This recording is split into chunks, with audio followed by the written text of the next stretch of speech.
Ser Podcast. El rey Carlos III de Inglaterra tiene cáncer. Lo acaba de anunciar el Palacio de Buckingham, que no concreta de qué es el cáncer ni la gravedad, pero sí anuncia una suspensión total de la agenda del rey. Corresponsal en Londres, Lucas Font, buenas tardes. ¿Qué tal? Buenas tardes. Sí, ha sido poco después de las 7 de la tarde, hora española, cuando el Palacio de Buckingham comunicaba la noticia, y aunque no ha revelado qué tipo de cáncer tiene, se ha descartado que esté relacionado con las pruebas de próstata que le hicieron hace apenas unos días. El monarca se retirará temporalmente de sus compromisos públicos, pero sí seguirá al frente de los asuntos de Estado, incluidas las audiencias periódicas con el primer ministro Rishi Sunak. El rey de 75 años ha decidido compartir su diagnóstico para evitar la especulación sobre su estado de salud, explican desde la Casa Real Británica, y para ayudar a visibilizar una enfermedad que afecta a millones de personas en todo el mundo. La noticia ha provocado ya las primeras reacciones. Aymar, tanto el primer ministro Rishi Sunak como el líder de la oposición, Keir Starmer, le han deseado una rápida recuperación, y también se ha confirmado que su hijo Enrique volverá a Inglaterra desde Estados Unidos para ver a su padre en los próximos días. Gracias, Lucas. Es lunes 5 de febrero. ¿Qué tiempo viene en las próximas horas? Jordi Carbó, buenas tardes.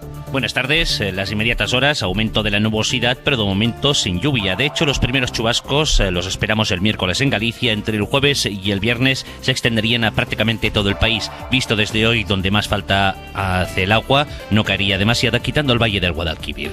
Y mañana, lo más destacable es que esta nubosidad, que alternará con ratos de sol, no permitirá que las temperaturas suban tanto como los últimos días. A primeras horas de la mañana, algo de frío. Durante la tarde, aunque bajen las temperaturas, igualmente el ambiente será suave.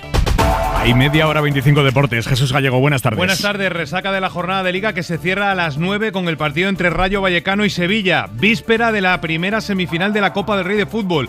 Mañana la disputan partido de ida Mallorca y Real Sociedad. Y una noticia que hace referencia a la Federación Española de Fútbol, que ha publicado su calendario electoral. Finalmente, el viernes 24 de mayo se elegirá al presidente de la Federación Española de Fútbol, que sustituye en el cargo a Luis Rubiales. Empieza ahora 25, con el testimonio de la víctima de la presunta violación de Dani Alves, que ha ratificado hoy que el exfutbolista efectivamente la violó. En el primer día del juicio, la joven ha insistido en su versión de cómo se produjo esa agresión sexual, y la amiga y la prima que la acompañaban ese día han relatado cómo ella salió fatal de aquel reservado, llorando desconsolada y diciendo: me ha hecho mucho daño, se me ha corrido dentro. Radio Barcelona, Martí Rodríguez. Dani Alves, que ha sido trasladado al juzgado desde la cárcel en la que permanece en prisión preventiva, debía ser el primero en declarar, pero la sala le ha concedido hacerlo en último lugar para garantizar al máximo su derecho de defensa. Así, la primera sesión del juicio ha estado marcada por la declaración de la víctima, que ha sido a puerta cerrada y con un biombo que impedía la confrontación visual entre el acusado y la víctima. Fuentes judiciales aseguran que se ha ratificado en la versión que siempre ha dado, que Alves la forzó a tener relaciones sexuales. Una de las amigas de la víctima ha explicado que el jugador fue muy insistente en decirle a la denunciante que cruzaran una puerta que había en el reservado de Sutton, pero que no le decía a dónde llevaba, y que la víctima, que era reticente a ir, terminó accediendo por la insistencia de Alves. La otra amiga que la acompañaba ha descrito la actitud del jugador con ellas de babosa y ha dicho que a ella misma le intentó tocar el culo al saludarla. Mañana la segunda sesión consistirá en escuchar a 22 testigos, que son todos los que quedan, y entre los cuales está la exmujer de Alves y los policías que atendieron a la víctima tras la presunta violación. El presidente Pedro Sánchez ha dado a entender hoy cuál es su oferta a Junts para desbloquear la tramitación de la ley de amnistía. Sánchez quiere que la ley como tal quede como está, pero se abre a reformar la ley de enjuiciamiento criminal para acortar los plazos de instrucción de las causas judiciales. Que en una causa no se pueda alargar, prorrogar una y otra vez. Esto es lo que está pasando, por ejemplo, con la causa de Tsunami, la causa en la que se está investigando a Puigdemont. Junts dice, claro, aprobamos la amnistía ahora, entra en vigor, pero los jueces pueden eternizar las causas pidiendo prórrogas una y otra vez y dilatar así todo lo que les dé la gana la aplicación de la ley de amnistía. Esa es la posición de Junts. ¿Qué les dice Pedro Sánchez? Aprobemos la ley de amnistía y limitemos los plazos de instrucción. Sánchez hoy en La Sexta. Yo creo que hay un elemento también que hemos visto durante estas últimas semanas de instrucciones que se prolongan y que incluso los propios fiscales pues han puesto en cuestión. En fin, creo que hay elementos que podemos incorporar de mejora y que evidentemente pueden subsanar algunas de las dudas que puedan tener estas formaciones políticas. No sabemos cómo ha caído esta propuesta en Junts, porque la formación de Puigdemont a esta hora no emite, no contesta. deben de estar pensando qué respuesta dar a esta propuesta insinuada en público por el presidente. Por ahora, quien sí ha celebrado que el gobierno abra esa puerta es Esquerra. Raquel Sanz es su portavoz. Tot allò que ens pugui portar a aprovar la llei el més aviat possible, Esquerra Republicana ho valora positivamente. Dice, todo lo que nos pueda llevar a aprobar la ley lo antes posible, Esquerra lo valora positivamente. El PSOE en su día fue muy crítico con el PP por recortar los plazos de instrucción de los jueces, así que el Partido Popular ha aprovechado esa hemeroteca socialista. Cuca Gamarra. Está dispuesta a cambiarla para acotar las investigaciones judiciales y poner fin a las prórrogas con la finalidad de lograr el apoyo de Junts a la ley de amnistía. Una reforma a la carta, una amnistía por la puerta de atrás, para que sus socios no tengan que rendir cuentas ante la justicia. Hoy les estamos contando cómo la Fiscalía del Tribunal Supremo tampoco ve terrorismo en el caso Tsunami que instruye el juez García Castellón. El informe del fiscal Álvaro Redondo se opone a elevar la causa al Supremo desde la Audiencia Nacional y dice que no hay indicios racionales de criminalidad contra Puigdemont.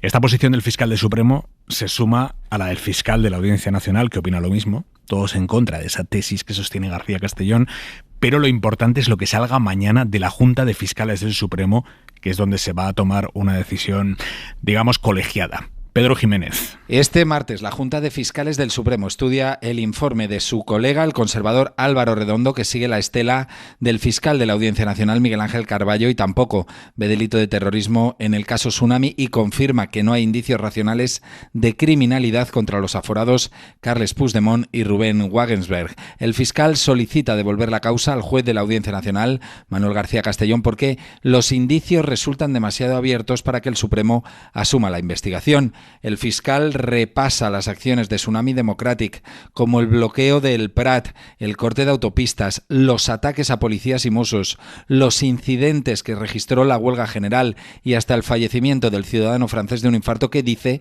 no puede atribuirse a los manifestantes y mucho menos a los aforados. El fiscal concluye que para que esos hechos sean calificados de delito de terrorismo tiene que producirse un delito grave contra la integridad física y moral o contra la libertad, un delito grave que aún no aparece en la investigación a juicio de este fiscal. Así que ya hay dos fiscales, el de la Audiencia Nacional y el del Tribunal Supremo, que dicen no hay terrorismo en la causa en la que está investigado Puigdemont, pero García Castellón sigue a lo suyo, continúa con las diligencias del caso Tsunami y hoy ha pedido a la Guardia Civil que localice a uno de los investigados, que es el diputado de Esquerra, Rubén Wagensberg, que está aforado como diputado en el Parlamento catalán y que se fue a Suiza cuando vio la deriva que estaba tomando la instrucción de García Castellón en las últimas semanas. Se fue a Suiza temiéndose hipotéticas detenciones.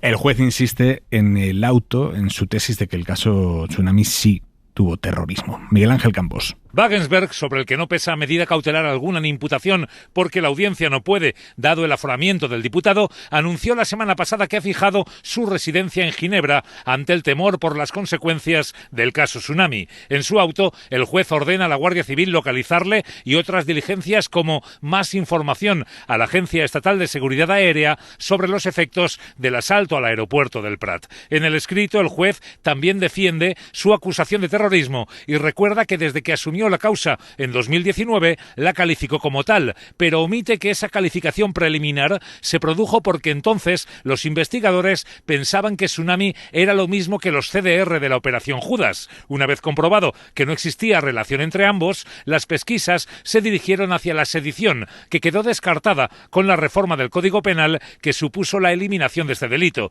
Desde entonces, la única consideración como terrorismo en Tsunami, antes de la acusación contra Puigdemont del pasado noviembre, se produjo en julio por un error del fiscal que sustituyó al titular de vacaciones y que fue subsanado en una semana. Y el Consejo General del Poder Judicial acaba de pedir por unanimidad al Congreso y al Senado que se respete la independencia de los jueces durante las intervenciones parlamentarias. Es la respuesta del CGPJ a intervenciones como las últimas de Míriam Nogueras, que acusó a varios jueces de prevaricar. Pedro Jiménez.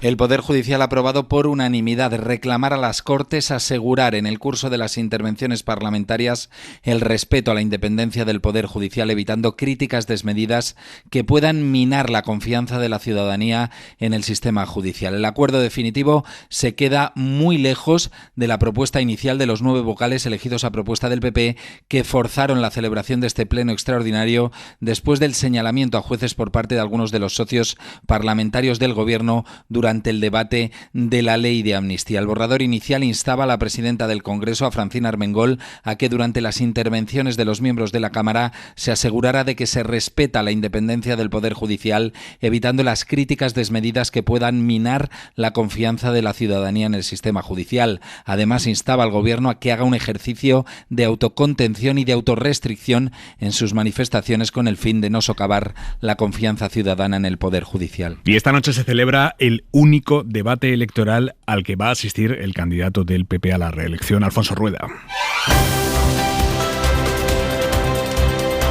Debate organizado en la tele pública gallega. Entre la dirección de la tele y la Junta Electoral le han montado a Alfonso Rueda un formato que ni su equipo de comunicación se atrevería a organizar. Por la derecha solo el PP, ni Vox ni Democracia Ourensana. Y por la izquierda todos los partidos, BNG, PSOE, Sumar, Podemos, ahí están todos. Y Rueda, encantado de decir, ¿ven este multipartido? Pues esta es la alternativa a lo que represento yo. Les iremos contando esta noche lo que da de sí el debate de candidatos, pero ahora mismo acaba de terminar en la SER en Galicia otro debate con mucha chicha política, debate electoral entre partidos sobre medio ambiente, atravesado por la crisis de los pellets. Radio Galicia, Fernando Becerra, buenas tardes. ¿Qué tal? Buenas tardes. Sí, esta reciente crisis de los pellets que ha centrado el debate sobre medio ambiente, la candidata popular y actual consejera de Medio Ambiente ha acusado a la oposición de querer sacar un par de votos comparando este vertido con el del Prestige, un agitado debate en el que las candidatas de PSOE y BNG le han reprochado a la popular su inacción. ¿Para qué quieren pedir máis transferencias de competencias? No las quieren, lle sobran las que teñen. ¿Para qué quieren más competencias? Le preguntaban a la consejera si en realidad no las ejercen. Tenso debate, como decimos, eso sí, un punto de coincidencia. Las tres candidatas han coincidido, hay que hacer de Galicia un refugio climático en Europa. Hora 25. Con Aimar Bretos. Hablando del clima y sus consecuencias, el Gobierno y la Generalitat de Cataluña han pactado hoy llevar agua en barcos a Barcelona desde Sagunto, en Valencia, si la sequía extrema se mantiene durante la primavera. El Gobierno central pagará el tratamiento del agua en la planta desaladora y Cataluña pagará el transporte, los barcos. Se trata de un agua que no compite con otros usos locales, se trata de una desaladora que es propiedad de Aquamed, se trata de una solución que técnicamente es sencilla y disponemos de las semanas por delante para poder garantizar que esto, desde principios de junio, esté a disposición de la Generalitat. Es la vicepresidenta Teresa Rivera que estará esta noche aquí en Hora 25, así que los primeros barcos con agua llegarían a Cataluña a principios de junio. El Ministerio insiste en que como Valencia de normal no consume agua de esa desaladora, de Sagunto, el transporte a Barcelona no afectará a los valencianos, no les dejará sin agua. A pesar de ello, el presidente de la Comunitat, Carlos Mazón, insiste. Espero que nos garanticen lo que nos han dicho, que sacar agua de la desaladora de Sagunto no va a perjudicar a la costa valenciana, que nos lo digan por escrito. Espero que sea también verdad y que nos garanticen por escrito que las necesidades que tenemos aquí no van a mermar. Y si eso es así, por supuesto, yo estoy a favor de la solidaridad. Hoy hemos calculado el agua que se pierde por fugas en la red española de tuberías. Son 650.000 millones de litros de agua al año. Toda ese agua que se pierde serviría para llenar 6 veces el embalse de Sau, en la provincia de Barcelona. Casi 40 litros de agua por habitante se pierden por culpa de una red de tuberías vieja. Javier Ruiz Martínez. 1 de cada 4 litros del agua de abastecimiento en España se pierde por roturas o averías. Tenemos una red vieja, el 26% tiene más de 20 años y apenas se renueva. Solo se cambia un mínimo porcentaje anualmente, de 0,4%. Las pérdidas por fugas, roturas y averías suman 38 litros diarios por habitante y día. 1.065 hectómetros cúbicos al año servirían para llenar 31 piscinas olímpicas. Gonzalo de la Cámara es experto en agua y adaptación climática. Si no somos capaces de enfrentar ese desafío, aumentarán los niveles de lo que llamamos agua no registrada, pondremos agua en las redes de abastecimiento que no termina de llegar a nuestros hogares. Las comunidades con más fugas, entre un 24 y un 21% del agua, son Canarias, Extremadura, La Rioja, Castilla-La Mancha y Aragón. La que menos es Madrid, con solo un 4%. Hora 25. Aimar Bretos. Esta tarde hemos asistido en la Asamblea de Madrid, en el Parlamento de Madrid, hemos asistido a un episodio muy duro desagradable de ataque a Consuelo Ordóñez, la hermana de Gregorio Ordóñez y presidenta de Covite, por parte de otra víctima del terrorismo, un diputado del PP de Ayuso, Virgilio Menéndez. Este le ha reprochado a Consuelo Ordóñez sus críticas a Díaz Ayuso por utilizar a las víctimas en sus mensajes. ¿De verdad cree que usted que muchas víctimas le siguen esta deriva que lleva usted insultos a la presidenta de comunidad por sus fobias? Quizás llegará un momento en que usted pare, dé la vuelta y vea que nadie le ha acompañado. Porque creo que con estas actitudes ustedes sí está haciendo un uso de las víctimas. Nosotros criticamos a quien tengamos que criticar en cada momento, porque somos independientes. Nadie nos marca la agenda.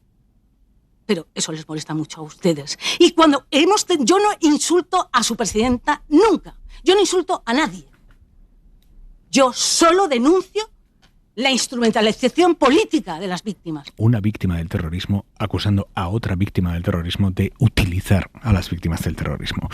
En fin, Isabel Díaz Ayuso ha acudido a los tribunales para evitar que salgan a la luz las actas de lo que pasó en las residencias de ancianos durante la pandemia. El Consejo de Transparencia obliga a la comunidad a publicar esos documentos, unas actas que la Policía Municipal de la capital levantó tras la inspección en los centros de mayores en lo peor de la pandemia. El gobierno de Ayuso está intentando pararlo incluso en los tribunales. Javier Carrera. Y como esas hay más de 1000, pero nadie sabe lo que aparece en ellas porque el gobierno de Ayuso ha paralizado su publicación. La petición parte de un particular que reclama esos informes y el Consejo de Transparencia le dio la razón. Sin embargo, el gobierno regional recurrió a los juzgados. Su argumento, que ya tumbó el propio Consejo, es que son muchos informes y que hay datos personales. La oposición pide explicaciones, pero el portavoz del Ejecutivo de Ayuso se escuda en la antigüedad del asunto. Yo creo que es una cuestión bastante antigua, yo creo que es de hace más de 2 años. En cualquier caso está judicializado y nosotros en este momento pues esperaremos a la resolución judicial y por supuesto la acataremos. Precisamente hace 2 meses el gobierno de Ayuso cambió la ley para que el Consejo de Transparencia tuviera solo un miembro y que dependiera directamente de Presidencia. La Asamblea de Madrid ha abierto una investigación a Vox y a Rocío Monasterio, su líder en Madrid, por votar supuestamente en nombre de un parlamentario que no estaba en el Pleno. Pueden ver el vídeo, es escandaloso, en cadenaser.com. Rocío Monasterio estirando el brazo hacia el panel de votaciones de su compañero de escaño, que no estaba porque había dimitido unos días antes, pero efectivamente el voto se registró. El caso es que a Vox acabó sumando más votos que representantes tenía en ese momento en el Pleno. Se le ve ahí a Monasterio estirándose hasta llegar al escaño del de al lado. Radio Madrid, Javier Alonso. La líder de Vox en Madrid asegura que todo se debió a un fallo técnico. Por mucho que yo le daba a todos los botones, eso no se apagaba. Son cosas de la tecnología. Pero lo cierto es que alguien previamente había activado ese panel de votación frente al escaño vacío. El presidente de la Asamblea se percató y advirtió a los diputados antes de iniciar la votación, pero aún así Rocío Monasterio votó en su escaño y justo después en el que pertenecía a su excompañero. El resto de grupos no se creen la versión de la ultraderecha y ya piden que tenga consecuencias. Eso no es un fallo técnico, eso es un fallo humano o un intento de obtener un voto que no se tiene. Vamos a pedir a la mesa de la Asamblea una suspensión temporal de la portavoz de Vox, que actúa como si las reglas no fuesen con ella. Y está bien que se investigue y sobre todo que se advierta para futuras ocasiones que aunque el escaño de al lado esté vacío, pues que no puedes aprovechar para darle al botoncito, ¿no? Los servicios de comunicación de la Asamblea insisten en que ese día no se registró ningún error técnico en el sistema de votación. El Banco Santander ha caído hoy en bolsa casi un 5% después de la información que ha publicado el Financial Times. Asegura este periódico que Irán habría utilizado cuentas de la filial del banco en Reino Unido y de otro banco, Lloyds, para mover fondos pese a los embargos que existen sobre Irán desde 2018. Javier Ruiz. Buenas tardes. Sí, el Santander ha pasado toda la jornada cotizando en rojo y ha cerrado perdiendo un 5%. Eso significa que el Santander se ha dejado en bolsa hoy 3.000 millones de euros de valor, 3.000 millones de capitalización bursátil. Ha perdido también Lloyds Bank, el otro banco implicado, pero mucho menos, en torno al 1%. Financial Times dice hoy que ambas tienen sociedades que esconden tras de sí a Irán y que durante años han permitido que Irán sortee las sanciones impuestas desde 2018. El Santander ha dicho hoy a la SER que está investigando esas acusaciones. Fuentes de la entidad dicen al diario que están altamente comprometidos con el cumplimiento de esas sanciones, pero lo cierto es que ahora mismo, mientras esa investigación se resuelve, los mercados se están cobrando facturas. La mirada de Vidal Folk. Hoy ha empezado el juicio al futbolista Dani Alves por presunta agresión sexual. También el presidente de la Federación de este deporte, Luis Rubiales, tiene problemas. Está imputado por presunta coacción o agresión sexual. A los jueces toca decidir qué hubo y si fue o no delito en cada caso. Pero los ciudadanos podemos evaluar las actitudes de los justiciables. En ambos casos pecan de chuletas, de complejo de superioridad, de engreimiento machista. Se sorprenden de lo que es evidente para todos los demás seres vivientes. El futbolista anda molesto porque cree haber sido sometido a un juicio paralelo. Pero tan o más raro que eso es que haya incurrido en dar 5 versiones distintas de su actuación. Ocurre con muchos famosos. Tienen la piel fina, a veces venden su intimidad y luego se enfadan porque se la invaden. En ocasiones no es por un prurito de defender sus derechos, sino sus negocios de exclusivas. Todo eso forma parte del aderezo. Lo sustancial es que juicios así, acaben o no en condena, eran imposibles hace 50 años, impensables hace 30 e improbables hace 10. Sean o no sean estos procesados culpables de ofenderlas, la dignidad de las mujeres se ha convertido en un asunto muy serio. Bravo. Las universidades privadas están a punto de superar en número a las públicas en toda España. Lo venimos contando desde esta mañana en Hoy por Hoy con Ángels. En los últimos 25 años se han creado 27 universidades privadas y ninguna pública. Y los rectores de las públicas están preocupados por los datos, por la calidad. Denuncian la falta de calidad de las titulaciones que salen de algunas privadas. Adela Molina. Rectores como Francisco Oliva, de la Pablo Olavide de Sevilla, que nos habla del caso de Andalucía, donde en poco tiempo van a pasar de 1 a 5 universidades privadas. Nosotros lo que entendemos es que estas nuevas propuestas no cumplen con estos requisitos y, por lo tanto, al no cumplir con estos requisitos no deberían ni haberse admitido ni deberán admitirse en un futuro, ¿no? Las dudas sobre la calidad sobrevuelan algunos de los nuevos campus privados, aprobados incluso con informes en contra del Gobierno y de las propias autonomías. Los rectores alertan también del riesgo de saturar el sistema si este crecimiento de las privadas no se afronta de forma ordenada. La demanda es la que hay y, por lo tanto, si la oferta es excesiva, finalmente nos encontraremos con que, pues los títulos serán rechazados por una u otra universidad en el sentido de que no tendrán éxito, ¿no? Las privadas han encontrado en los másteres su gallina de los huevos de oro. Este curso van a superar a las públicas en alumnos, mientras que en grados siguen estando muy por debajo. La Conferencia de Rectores cree que detrás de este auge están las limitaciones presupuestarias y administrativas que las públicas sufren desde hace años. Para no perderte ningún episodio, síguenos en la aplicación o la web de la SER, Podium Podcast o tu plataforma de audio favorita.